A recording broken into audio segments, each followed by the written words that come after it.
Here's a quick video showing you how I got Plex media server running and working on a 2022 Tesla Model X Plaid. Now, typically what happens when you go to your web browser, if you pull up the Plex app, you can load it just fine. You can even open Plex, but what ends up happening once it ends up loading is you click on a video, you can't actually make the browser full screen, and it doesn't play any audio for you through the car's speakers. Obviously, that's a deal breaker in case you ever actually want to watch a movie. So what I was able to do is find a website called abettertheater.com. And when you go there, it has a list of all of these different services. Now, the key here is to click on Go Full Screen. And you'll notice something interesting. It takes a minute for it to actually redirect, but what it's doing is it's actually hijacking the YouTube app.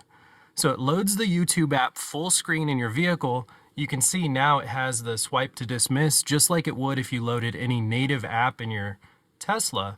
And when you click Go to Site, it actually loads up all these different services.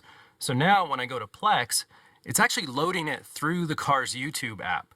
Now, definitely donate to this site. I hope this doesn't go away because it works really well right now.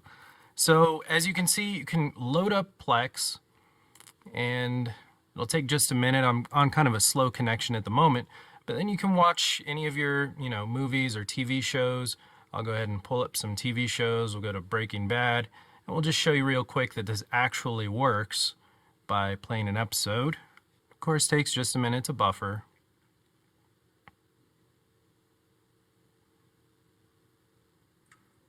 And there you go. Full screen, audio through all the speakers. Everything works beautifully. Now there is one other thing to mention here.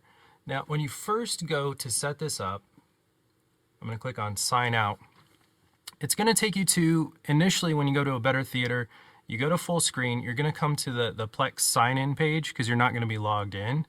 Now, if you've signed up if you used Google OAuth, Facebook, or Apple, those actually don't work in the app. You can see it just sits here and spins. There's no input box. It won't actually let you log in. So what you have to do, we'll actually try and go back. We'll go back here. What you actually have to do is click on Continue with Email. Now, you're not going to have a password if you signed up with OAuth, one of the other OAuth services. So what you can do is go to Forgot Password, and then Plex is going to send you, once you put in your email address, they're going to send you a reset password, and then you'll be able to go back to sign in and sign in with an email and password, no problem, even if you initially signed up with OAuth. So that's a quick workaround in case you signed up that way and you find out that this isn't working for you. So yeah, that's about it. Real quick one, but I think this is pretty cool. Now you can watch these when you're parked. Obviously not when you're driving, kind of the same thing as the YouTube app, but I didn't really care about that. I just wanted to see if I could get this to work in the car, period. So there you have it. Hope you enjoy. Thanks.